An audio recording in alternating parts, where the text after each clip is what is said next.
இவ்வளோண்டு கிடக்கிற பனம்பழத்தை தூக்கிட்டு என்னால் வர முடியல, மடியில் போட்டுட்டு. அதனால் எங்கள் வீட்டிலேருந்து யாராட்டும் ஒரு ஆளை சாக்கை தூக்கிட்டு வர சொல்லியிருக்கேன். அங்கேருந்து தூக்கிட்டு வர முடியல. இந்த பனம்பழத்தை தூக்கிட்டு இந்த வரப்புலோடி நடந்து வரக்குள்ள மூச்சுன்னு வாங்கிட்டு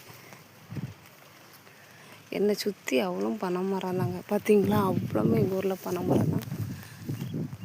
எங்கள் அப்பா சாக்கு தூக்கிட்டு வராங்க. இந்த 6 பனம்பழத்தை தூக்கிட்டு வர முடியல. எப்போ என்ன மஞ்சள் சாக்கு தூக்கிட்டு அலையில என்ன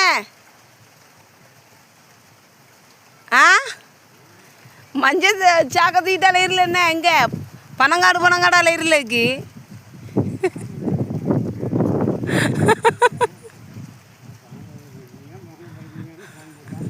நான் மாடை தேடி போனேன். தெக்கிறது வந்துச்சு. செட்டியா பத்து மட்டும் அந்த கோயில்கிட்ட நின்றுச்சு. அந்தாக்க சரி அது என் சிக்கிட்டா நிற்கின்னு பார்க்க போனேன். பனம்பழம் கிடந்துச்சுப்பா. இதை பிடிங்க இதை போய் டாங்கில் போட்டுருங்க. மாடு எல்லாம் கரைச்சி யார் சரிச்சு அவ்வளோ தெரிலையே. தூக்கிட்டு போங்க. நான் பின்னால் வருவேன். எனக்கு இந்த வரப்புலேருந்து வரப்பட்ட பாடு நான் மூச்சுன்னு வாங்கிட்டு இவன் சத்தியமாக என் கண்ணுக்குள்ள 100 பனைமரம் விழுந்தாலும் பனைமரத்தை பிறக்க மாட்டேன். ஆசைப்பட்டு தூக்கிட்டு வரக்கல. என் கால் கையில் நோஞ்சிட்டு அங்கே போனேன்.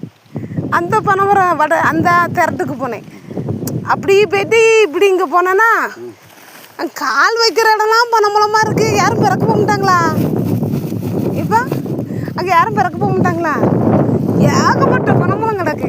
ஐயோ நம்மளுக்கு இதுக்கு மேலே நடக்க முடியாது அப்படின்ட்டு அம்மைக்கு ஃபோன் போட்டேன். யாராட்டும் ஒருத்தர் வாங்கன்ட்டு. அதான் அம்மா உங்களை அனுப்பிவிட்ருக்கா. இன்றைக்கி என்ன கிழமை? இன்னும் லேட்டாக தான் வருவாங்க. நீங்கள் முதல் தோலில் தூக்கி போடுங்க.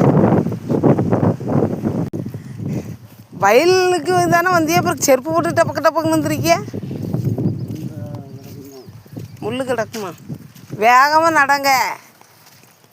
நாங்கள் தான் அப்படி வயசாளி மாதிரி நடக்கணும்னா நீங்களாவது வேகமாக டக்குன்னு நடந்து போகண்டாமா?